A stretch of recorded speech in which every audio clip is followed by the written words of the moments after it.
بسم الله الرحمن الرحيم. ازيكم يا حبايبي؟ عاملين ايه؟ ان شاء الله تكونوا بخير. هعمل معاكم فيديو النهارده ملبن. هعمله لونين، لون ابيض عادي ساده خالص ابيض ومحشي سوداني، واللون الاحمر اللي قدامكم ده بعد ما استوى اهو. شايفين بتمط ازاي اهو؟ الاتنين دول بعد ما استوى.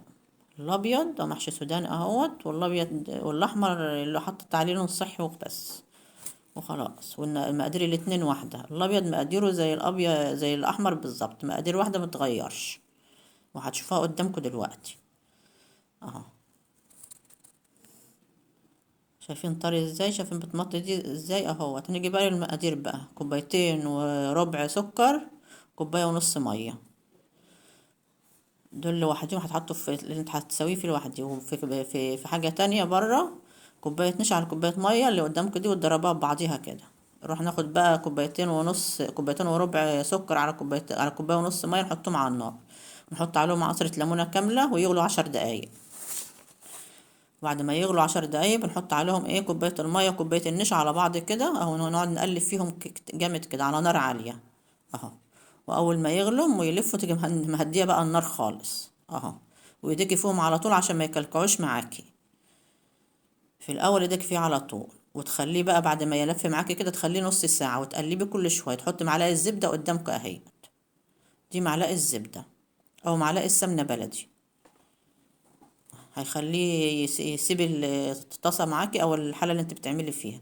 ويستحسن تجيبي حاجه مش لاصقه. الصواني اللي كانت عندي دي انا ما عنديش حاجه مش لاصقه، كانت لاصقه الحاجه بتلزق فيها.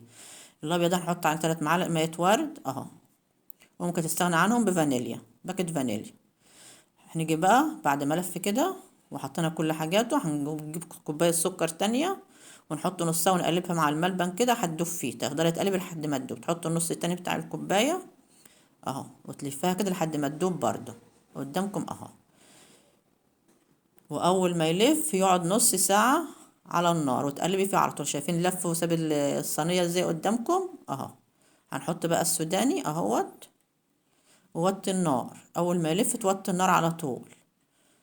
والصح زي ما قلت لكم تحط حاجه غير لاصقه، هتعمليه في سويه في حاجه غير لاصقه. هنجيب بقى القالب اللي هنفرد فيه وندهنه نشا على سكر بودره، وندهن الجوانب كده بزيت.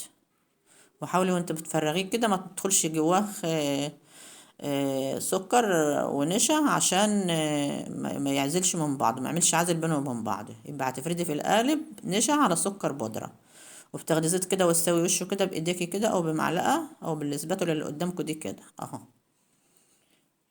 تسويه خالص كده، وبعدين تحط برضو فوق نشا على سكر، اضربيهم لافين في بعض. نيجي بقى للاحمر. انا هناك حطيت فانيليا، حطيت ميه ورد ولا ايه؟ هنا حطيت فانيليا اهو. حطيت نقطتين ايه؟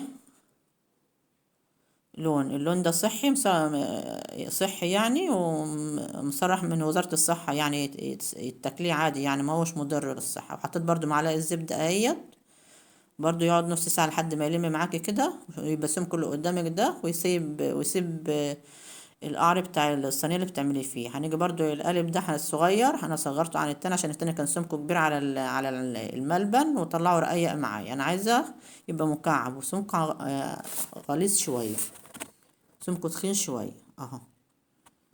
هتشوفوا الفرق دلوقتي. التاني كان رفيع زي ما شفت في الاول كده الابيض، لكن الاحمر هيبقى سمكه ايه؟ غليظ شوية. انا صغرت القالب في الاحمر اهو.